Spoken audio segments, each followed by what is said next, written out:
take control of your online reputation. I have been watching the chat for any questions. I haven't really seen any questions come in since Katie. So if you do have any questions, post them in there, and I'll be happy to answer those. I'm going to go on to the next slide, but if a question comes in, I'll back up. That way I'm not standing here twiddling my thumbs waiting for something.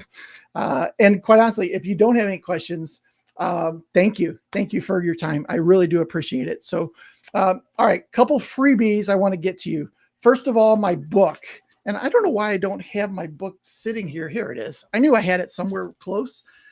This is Triple Your Window Treatment and Awning Leads, 255 pages. So it's a big book on all things digital marketing for window treatments. If you don't have a copy of that book, I'd love to get one in your hands. I will be mailing some out tomorrow. So this is a good time to get on that list.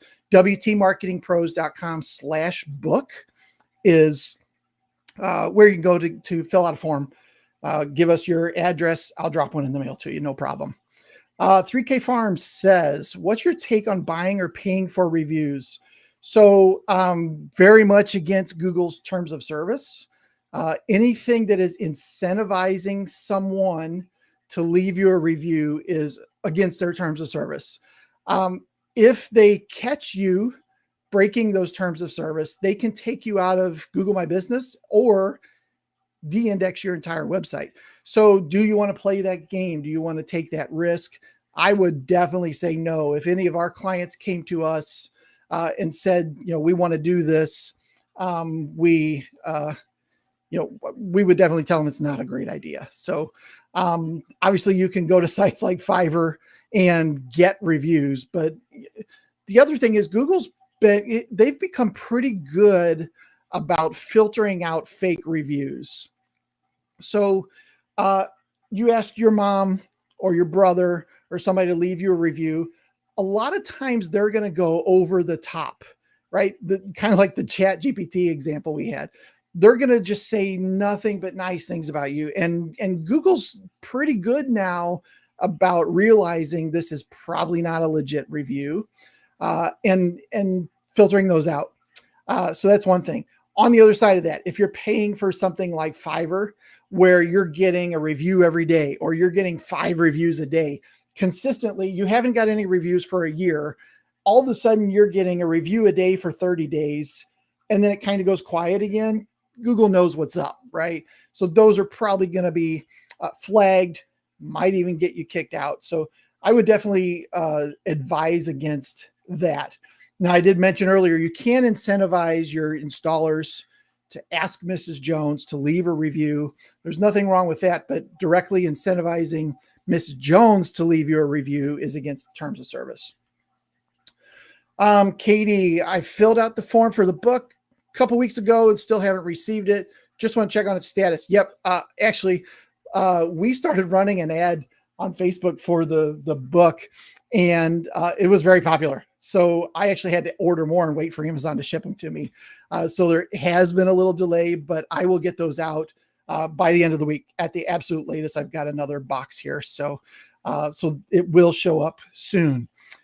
Katie says, have you ever had to deal with removing reviews that were regarding a previous owner? We have negative reviews on Google and Yelp regarding a previous owner that we cannot seem to get rid of. So great question. There is a tool inside Google My Business where you can flag a review. And you could even have somebody else do this as well, but you can flag a review. When you do that, they'll ask you, what is the reasoning? That reasoning could be, I don't know what happened here. Oh, okay. It's down there at the bottom. Oh, that's cool. My team is doing cool stuff. So you can flag it. It does give you a list of reasons why you might want to flag it. Is it abusive? Does it insult people? Is it just not valid? Some of these things you can submit. That doesn't necessarily mean Google's going to remove it. If you have a lot of like 1 stars that are referring a previous owner, I would probably flag them. And then hopefully there's an area in there. It's been a long time since I've done that, but hopefully there's an area in there that says this was from a previous owner. Yeah, kind of thinking through this, I doubt they'll remove those, to be honest, because it's still about that company. If you purchase that company, you purchase those bad reviews, I guess, in some sort of way. So I think the best, what is it? The best offense is a good defense, or the other way around, is just to get more positive reviews. If you can get more positive reviews, the 1 stars are going to be diluted, right? When you have 10 reviews and 5 of them are bad, that's a 50-50 ratio. But if you have 50 reviews and only 5 of them are bad, now it's a lot less, right? It's a lot less. It's a 1 to 10, something like that ratio. So that's a lot better way to do it, I think. All right, let me see what other questions you have here. Do social mentions also count as part of your online reputation? Like people talking about your business on social media? Overall, yes. I mean, that statement is kind of broad. Is it part of your online reputation? Well, yeah, of course it is. I think the question is more likely, what are the odds of somebody going to see that at that particular time? And I'm kind of addressing Twitter, right? If somebody leaves you a great comment on Twitter, but nobody sees that until 5 or 6 hours later, it's done scrolled up and it's gone, right? I think that's a big piece of this. Now, if somebody mentions you on Facebook, right, that is better. I mean, it still comes across as a positive. More people are going to see it. Is it going to count towards like what Google thinks as your reputation? No, I don't think so. It's not going to affect that at all. That's more of, as people come across it, see that there is, it's the trust factor piece of things. I think it's good for your business. You could always screenshot it, put it on your website, as something that somebody left for you. That would be a great testimonial and a good trust factor for your site. But from Google's standpoint, they wouldn't count something like that. So hopefully that helps you. Really what you're after is getting reviews on Google.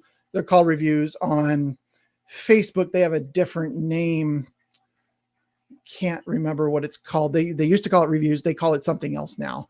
But getting those obviously will help, but it has to be on that specific piece of the platform in order to count. So, all right. I do not see any other questions. Thank you guys so much for jumping on today. Let's go back to some other freebies here. How do I put that back? Okay, you guys can see that now. Perfect. So let me go to my next slide here. In addition to the book, we've got some great keywords out there. So we've got a list of the top 81 window treatment keywords, and we've got a list of the top awning keywords from some of our tools that we use. And these are absolutely free. You don't have to opt in. You don't have to do anything. Just go to WTMarketingPros.com/keywords, download the list that you want. It's right there. Super easy way to get started, specifically on the SEO side of things. So speaking of SEO, if you want a free SEO report, we've got a tool out there that you can use for this. Plug your business in, absolutely free. It'll give you a pretty in-depth report of everything from your reputation to your on-page SEO, to how many links you have, to your social media, to the usability of your website, a lot of different things there. So go get that too. WTMarketingPros.com/report is where you would get that piece of that. So, all right, last slide is a repeat of the one from earlier. Thank you for your time. I really do appreciate it. If you want to chat some more, shoot the QR code, get on my calendar. I'd love to learn more about your business, what you're up to, and hope you have a fantastic rest of your week. Great day, and we'll talk to you soon. Thank you all. See ya.